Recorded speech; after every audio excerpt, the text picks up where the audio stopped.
बिहार में शराबबंदी है, बावजूद इसके शराब तस्कर और बड़ी मात्रा में शराब आए दिन पकड़ी जाती है। लेकिन 24 फरवरी के दोपहर ऐसा क्या हुआ कि दारोगा को शहादत देनी पड़ी और इसके साथ साथ पुलिस को एनकाउंटर करना पड़ा। मैं जिस जगह पर मौजूद हूँ, मेजरगंज थाना क्षेत्र का ये कुआरी गांव कहलाता है और इसी जगह पर 24 फरवरी को सुबह लगभग 11 बजे पुलिस को खबर मिली कि कुछ बदमाश जो कि शराब की तस्करी भी करते हैं, उनका नाम पुलिस की क्राइम लिस्ट में शामिल है, वो लोग यहाँ पर छिपे हुए हैं। मेजरगंज थाने से पुलिस की एक टीम आती है और सामने जो आप घर देख रहे हैं, इस घर को फिलहाल लॉक किया जा चुका है, पुलिस ने कॉर्डन ऑफ कर दिया है। लेकिन आपको साथ साथ पूरी जानकारी हम दे रहे हैं। मेजरगंज जो थाना क्षेत्र है, दरअसल ये मेरे कैमरा पर्सन आपको सबसे पहले तस्वीर दिखाएंगे कि पूरा अगर आप देखेंगे कैमरे के ज़रिए, इस तरफ खेत है, इलाका पूरा खाली है और ये देखिए पूरा का पूरा जो इलाका है ये पूरा खाली है। मेरे दाईं तरफ नेपाल बॉर्डर है जो कि लगभग 1 से 1.5 किलोमीटर की दूरी पर है।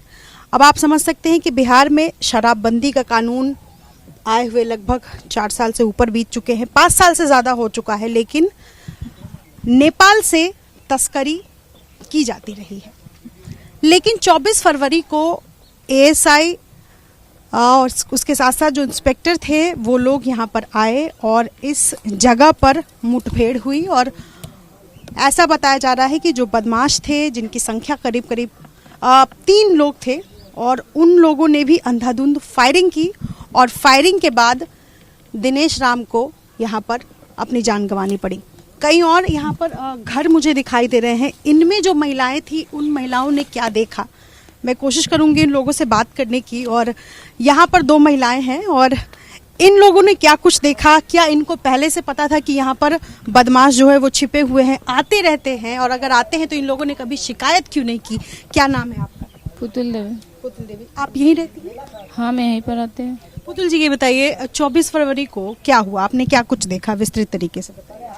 हम वही मारपीट, वही दंग हुआ था, वही देखे थे। कैसे बताइए पूरी बात। कल जो हुआ है, कल एक लड़का हुआ है बाइक से, अभिषेक नाम के लड़का, उसको बाद अंदर गया घर में अंदर गिरने के बाद वो 2 बाइक से और आया, 5 आदमी मिलकर घर में जैसे घुसा, वो घर में था 4 आदमी, एगो रंजन, एगो मुकुल और एक लड़का। 3 लड़के अंदर पहले घर में छिपे हुए। हाँ, और एक लड़का बाइक से आया। महिला था, जिसका घर है वो महिला था। अच्छा। उसके बाद जब घर में वो घुसा, वो अभिषेक लड़का, और उसके बाद 2 बाइक आया, 5 आदमी आया, जैसे घुसा उसने आती फायरिंग होना शुरू कर दिया। हम यहाँ पर खाना लेके बैठे थे तो देखे फायरिंग हो रहा, हम कहे मार कहाँ से फायरिंग हो रहा, तो वही देखे तो बाहर निकल के तो देख रहा है सभी को भाग रहा था। देखते समय वो सभी रंजन मुकुल को चहटने लगा, चहटने समय में उसके बाद एक लाश वही घर में गिरा हुआ था। घर में गिरा हुआ था, वो लाश को घंटी भर के बाद फोर्स थाना पर से आया, उनको देखने गया, वो लोग सब चिल्लाने लगा। चिल्लाते समय उनको लोग को उठाकर लेके गाड़ी में लेकर चले गया पुलिस चौकी। ठीक है, मुझे सबसे पहले तब अपना नाम बताइए। लालमुनी देवी इनका नाम है। लालमुनी जी, आप भी यहीं रहती हैं? हाँ, यहीं पर रहते तो हैं। मुझे ये बताइए कि जो लड़के जो बदमाश कल आए थे, क्या वो इससे पहले भी आते रहे? हाँ, 10 रोज से पहले से आए थे। 10 रोज पहले से आते थे? पहले से। मतलब उन्होंने बकायदा यहाँ रेकी की थी? हाँ, 10 लोग से यहाँ पर रहता था। तो यहाँ जब वो रहते थे तो किसके घर में रहते थे? सुधा देवी के घर में। सुधा देवी। हाँ। और सुधा देवी का घर आप बता रही हैं वो है? हाँ। तो यानी वो पहले से जानती नहीं होंगी? ना, पहले से नहीं जानते थे। तो फिर कैसे अपने घर में रहने दी वो? अब वही जानेगा। देवर है ना, बगल को हम लोग का देवर है तो हम लोग बने बढ़िया आदमी है, बढ़िया आदमी है। अच्छा, जो मुठभेड़ में जो लड़के शामिल थे वो आपके पट्टीदार लगते हैं? हाँ, हमारे पट्टीदार है। तो आप लोगों को उनके क्रिमिनल रिकॉर्ड के बारे में, आपराधिक इतिहास हम लोग को नहीं पता था। अब न कभी हम लोग वैसा काम किया। फिर अब एक बैग हुआ, अब ये नहीं जानते हैं क्या था। तो कल जब पुलिस आई उस वक्त आप लोगों को खबर थी? हाँ, पुलिस आई है। ना उन लोगों के पास बंदूक है, ये आपको पता था? ये जो बदमाश थे? ना, हम लोग को पता नहीं था बंदूक था। हम लोग को तो पता था आदमी है, खाली हटाते हैं, गांजा भांग पीता है, अपन चल जाता है।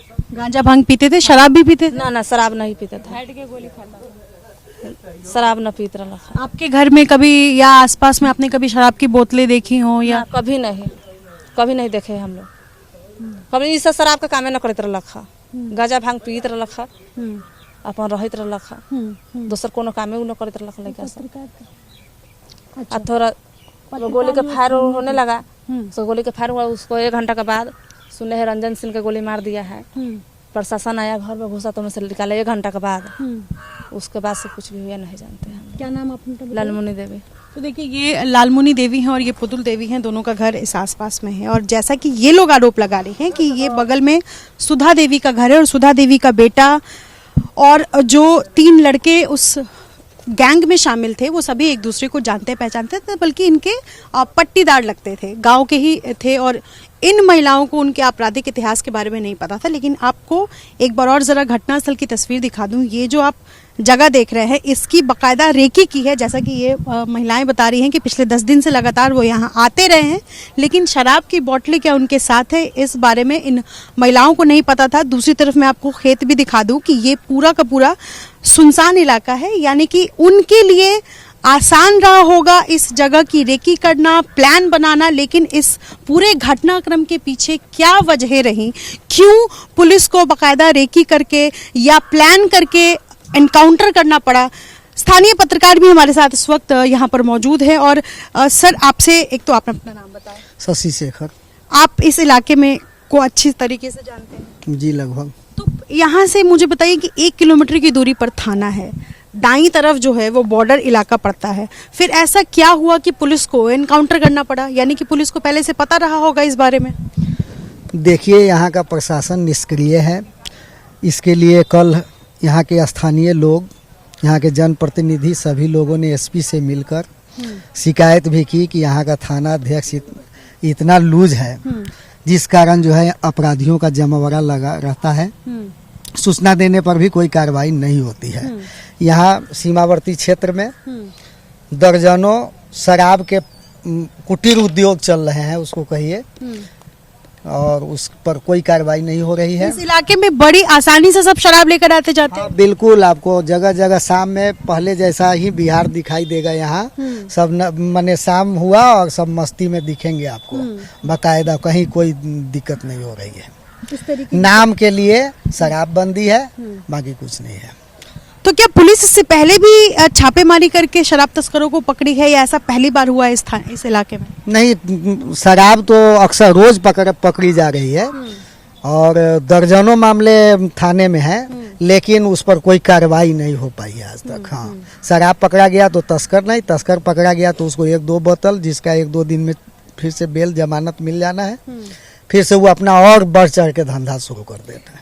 इसके साथ साथ तमाम दर्शकों को हम बता दें कि जो मुठभेड़ कल हुआ, जो एनकाउंटर हुआ, उसमें एक बदमाश जिसका नाम रंजन बताया जा रहा है, उसकी भी मौत हो गई है। लेकिन इसके साथ साथ जो एसआई थे जिनका नाम दिनेश राम है, वो शहीद हो गए। और इसके साथ साथ जो इंस्पेक्टर हैं वो भी फिलहाल घायल है, क्रिटिकल सिचुएशन उनका बताया जा रहा है। तो कहीं ना कहीं किस तरीके से जो शराब तस्करी है वो लगातार चल रही है, आए दिन इस तरीके के मामले सामने आते रहे। लेकिन कल जो वारदात मेजरगंज थाना क्षेत्र के कुआरी गांव में हुआ, ये वाकई चौंकाने वाला है। अपने सहयोगी विशाल राय और सुशील के साथ निधिश्री, एबीपी न्यूज, सीतामढ़ी।